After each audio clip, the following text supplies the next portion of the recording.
I'm Reverend Charles Ausherman, member of Bath Church here, and on behalf of Global Ties Akron and the Global Education Program, emphasizing the diversity of faith in the module that is being produced to help educate our young people especially on how we are, as members of Bath Church, contribute to the community and to the greater community, actually, beyond our own faith tradition. I'm Reverend Adam Marquette, an associate pastor here at the Bath Church, United Church of Christ. For this segment, we wanted to talk a bit about misconceptions about our local church, our denomination, the United Church of Christ, and then maybe nationally and internationally. And I think one of the biggest misconceptions that the Christian church in general has, that we attempt to tackle in our church, is that Christianity is an exclusive faith or an exclusive tradition. And we attempt to defy that misconception and try to really exemplify being an inclusive tradition, an inclusive faith. For us, we emphasize the united and united Church of Christ and try to have open dialogue with persons of our same faith tradition as well as those that don't share that same faith.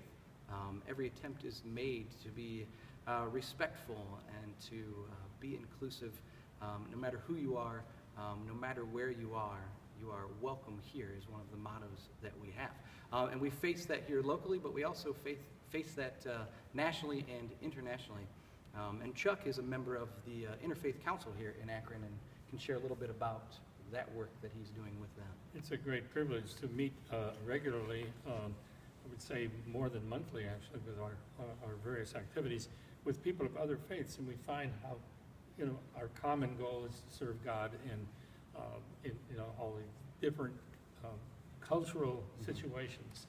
And but in terms of misconceptions, what bothers me personally as a missionary, retired missionary, but you never really retire from ministry, do you?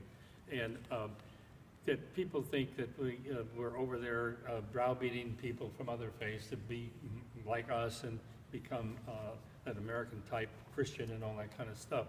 Actually, the Christian church operates the second largest health system in the developing world.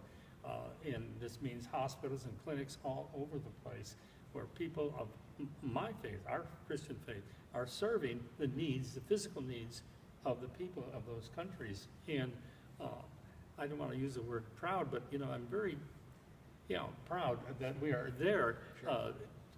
Working shoulder to shoulder with the local nationals in those institutions, serving regardless of their faith or Sure. lack of faith. We're there as children of God, regardless of our cultural and religious differences. And I don't think I've ever met anyone who would blatantly try to take advantage of a sick or dying person and say, now, why don't you convert and be like me? That's not the way it goes. And yet there is that image that missionaries are out there really for only one purpose, and to make them like us. That bothers me so much, because you find that misconception even in the Hollywood type movies, where the missionary or the person of faith, it's like the movie I just saw Sunday night. Here's a guy who's running a Bible class and he comes off as a super pious, holier than thou, kind of a dopey guy actually, going around trying to convert people all over the neighborhood to his Bible class. I don't think that's the way it goes, but it makes a nice story for Hollywood to peddle. Yeah. And so and they do that also with ministers.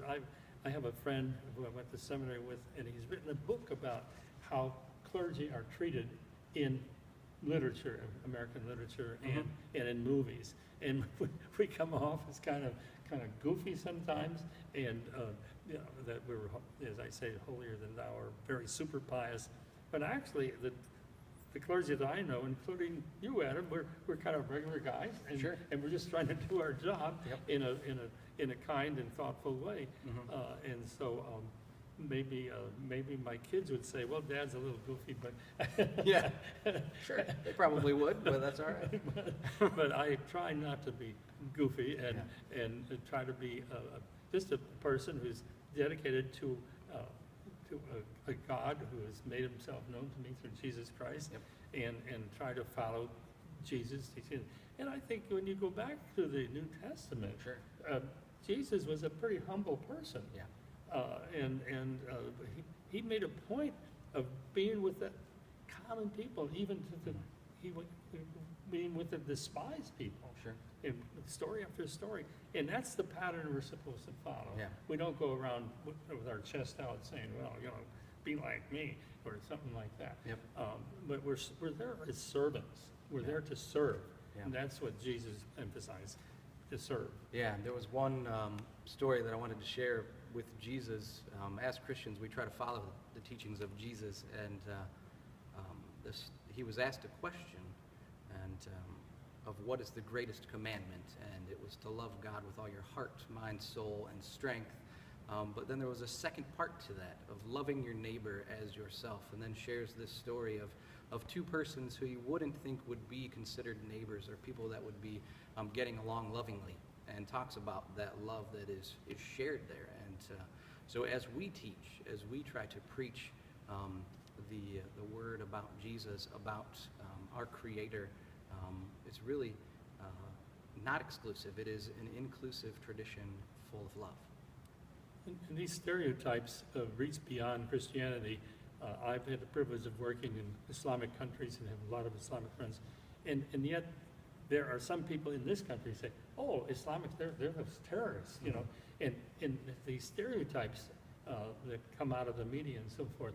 And it's so unfair to think of another person of faith, in this case an Islamic person, as something bad, something terrible.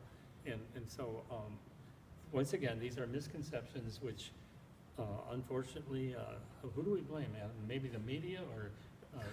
If I knew who we blamed, then maybe we could solve it. But Yeah, I think people in Hollywood that write these scripts or something. I think what we strive to do is really work with other groups, no matter what their tradition is. And that's us locally, and as our denomination attempts to do, along with some other good representatives of the Christian tradition, is working together with people, no matter what tradition they're from, no matter what culture they're from, no matter what nation, no matter what their background, coming together for open dialogue and being very inclusive with each other.